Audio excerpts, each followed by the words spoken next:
Tu yang apa ni, saya pernah bagi tahu kat tok guru saya, Syekh Ahmad Mamduh. Saya bagi tahu kat dia, Syekh, saya ni payah nak ingat, Syekh. Saya ni dah umur dah meningkat dah, jadi tak apa nak ingat. Syekh duk suruh hafal matan. Saya duk kena hafal matan sulam, mantik. Mengaji dengan Syekh mengaji mantik. Hak wajib mantik tu kena mengapai matan sulam. Matan sulam saya dah 144 baik dah.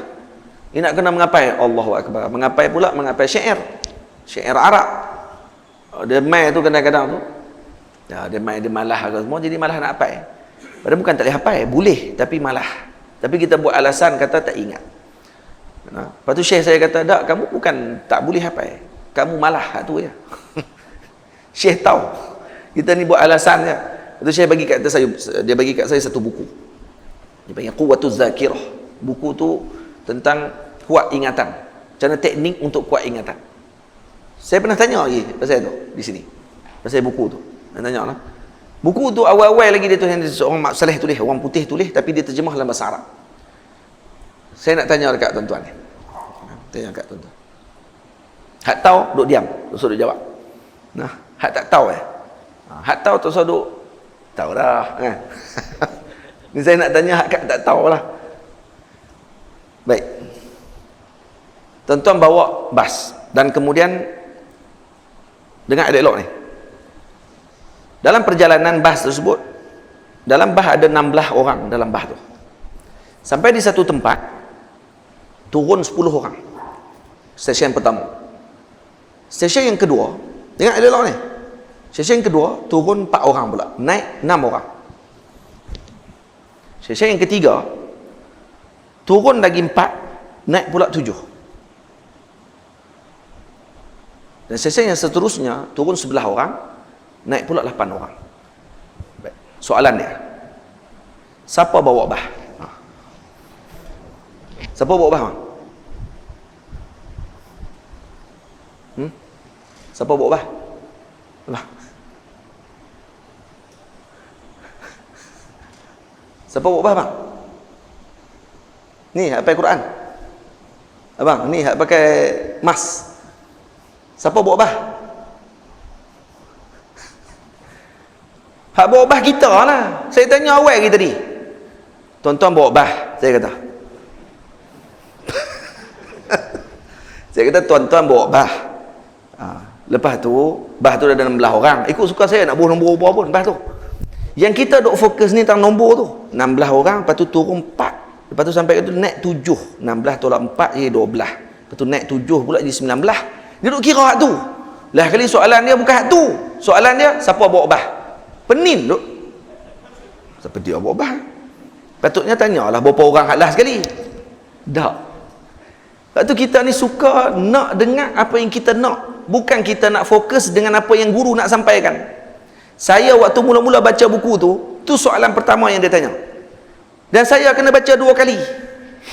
Maksud dia, saya pun tak fokus waktu tu, kita tak fokus. Dia tulis kamu bawa bah. Dia tulis itu. Lepas tu jalan turun, lepas tu soalan dia, siapa bawa bah? Kita jenuh cari, siapa dia bawa bah? Cari balik, tak ada nama orang bawa bah pun. Baca elok, lah kamu bawa bah, saya lah. Oh, rupanya gitu soalan dia. Dia mula-mula lagi dia habaq, kenapa kita payah ingat? Kerana tidak fokus. Kerana tu je. Kerana kita ni nak dengar apa yang kita nak dengar. Bukan kita nak ambil benda yang sepatutnya diambil pada waktu tersebut. Faham tak? Ni kelemahan utama kita yang paling besar sekali. Kenapa kita tak ingat? Kerana kita tak fokus. Itu je. Tapi anak menakan saya, anak kepada adik saya, baru ni dia buat teka-teki yang sama. Ni anak-anak murid ni, si Rosh semua duduk dengan anak menakan saya. Anak menakan saya baru umur darjah 1 baru. Dia baru darjah 1. Abu Zar. Lepas tu yang ustaz-ustaz ni pakat tanya lah soalan yang sama. Mereka pun dapat teka-teki daripada saya kan. Jadi dia kata, okey. Kata apa ni, abang bawa bas. Kemudian sampai satu tempat, turun 16 macam ni, dia pun duk tulis. Tulis 16 tolak ni. Dia pulung tu Lepas tu turun macam ni, last sekali. Soalan ni apa dia ni tanya. Pada abang dah kan turun, kawan ni naik, lepas tu tanya, siapa dia bawa bah? Tahu dia jawab apa? Dia senyap. Abang lah. Wih. Kali pertama saya jumpa, budak boleh jawab. Sekat saya duk tanya orang tua-tua, sekok tak boleh jawab. Saya tanya di Mesir, waktu saya mengajar, saya tanya juga. Apa pun tak boleh jawab, semua tu. Dia buat bah. Tak sebut nama pun tadi. Dia terlupa. Budak ni, anak menakan saya ni, tanya-tanya, boleh jawab terus. Dia mula kira juga, tu kira-kira macam orang lain, tu kira-kira lah kali. Abang nak buat bah, dia kata. Wih, boleh jawab. Jadilah dalil kata apa? Fokus betul dia. Otak dia betul fokus waktu tu. Dia tengok semua perkataan dalam soalan tadi. Dia tak tinggal sikit pun. Yang ni yang luar biasa. Tu saya tengok-tengok anak menakan sana kata, "Hei, yang ni boleh jadi tok guru ni kalau kata besar ni." Ni kalau dididik betul jadi tok guru ni. Tapi kalau kata dia nak jadi doktor ke apa semua, kita tak tahulah kan. Tapi saya abang kata, besar nanti duduk dengan Walid. Dia panggil saya Walid. Duduk dengan Walid, duduk di pondok. Jadi tok guru. Tak mau, dia kata. Dia takut saya marah. Saya garang, dia takut dengan saya. Bila ni dia tak takut dah dengan saya. Dia tak kena duduk dengan saya. Kena jadi tok guru. Sebab ni otak memang geliga betul. Ini yang kita kena tengok potensi itu kan. Betul tak? Baik. Sebab tu kena fokus. Kita ni kadang-kadang tidak fokus tu yang jadi macam tu. Sebab tu kalau tak fokus ni semua, ngaji pergi apa pun, tak ada apa. Tak ingat. Kerana otak dia pergi meratah. Mencapah meratah. Petah lagi kalau masuk macam-macam. Masuk dengan perempuan, masuk dengan hutang, masuk dengan apa ni, kawan-kawan yang bawa benda tak elok, masuk dengan handset, dengan internet, dengan itu, ini dan sebagainya, maka menyebabkan dia tak akan boleh fokus. Sebab tu yang paling utama dalam pengajian ni apa dia? Fokus. Baik, penuntut ilmu janganlah menyebutkan berfikir berteman dengan perempuan. Ilmu itu cemburunya hati-hati. Jika tidak, nanti kamu yang merugi. Ilmu ni cemburunya luar biasa. Kalau kamu tidak berjaga-jaga, maka ilmu tadi tidak akan lekat pada kamu. Perempuan dengan ilmu lebih cemburu. Sebab tu kalau kata kita tak berikan sepenuh hati kita kepada ilmu, maka ilmu akan tinggalkan kita. Faham? Jaga. Sebab tu ilmu ni dia punya cemburunya luar biasa. Ada seorang alim, kitabnya banyak dalam rumah, dan dia kalau buka kitab, dia tak ingat dah bini dia pun dia tak ingat. Hampir teratus sekali. Ada orang sampai macam tu, panggil book maniac. Gila buku ni, gila baca. Bukan sekat ulat buku ni, ulak buku.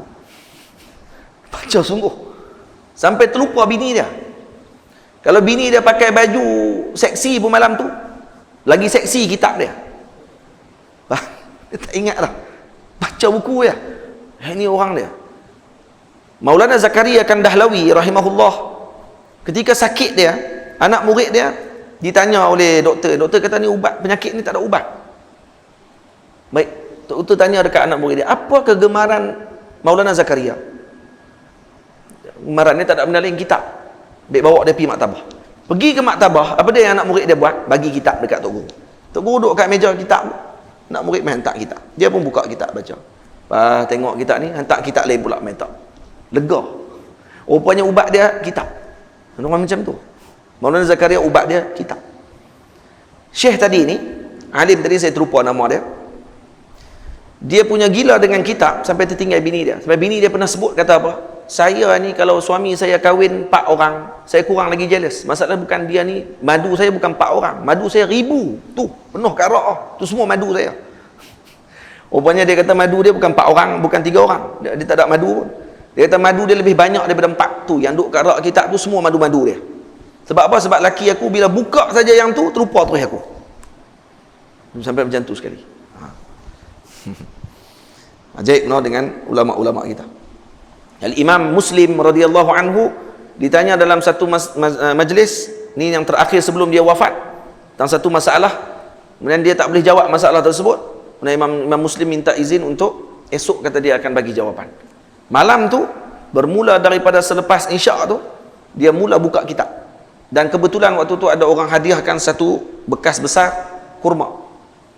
Dan sambil dia buka kitab, dia makan kurma sebiji. Sambil duduk baca kitab, buka kitab dan sebagainya. Sampai rupanya habis kurma dalam bekas besar tu, dia tak sedap kata, dah subuh dah. Sampai subuh baca. Dan wafat dia setelah tu. Wafat terus. Mana makan buah kurma satu bekah. Tak perasan kata makan kurma sebekah sambil duk buka kitab. Dan jumpa masalah tu akhirnya. Selesai masalah tu dia jumpa juga. Dan meninggal setelah tu. Dan tu sekali sibuk dengan ilmu. Nah, mungkin kerana kalau dah makan kurma banyak macam tu, mungkin ni kot naik gula ke, tinggi ke dalam badan. Boleh jadilah kan. Sampai meninggal. Muslim meninggal. Kerana apa? Kerana sibuk dengan ilmu sampai tak sedap makan kurma satu bakui. Nah. Masya Allah. You know? Tu ulama-ulama kita. Jadi ilmu itu cemburunya hati-hati, jika tidak nanti kamu yang merugi.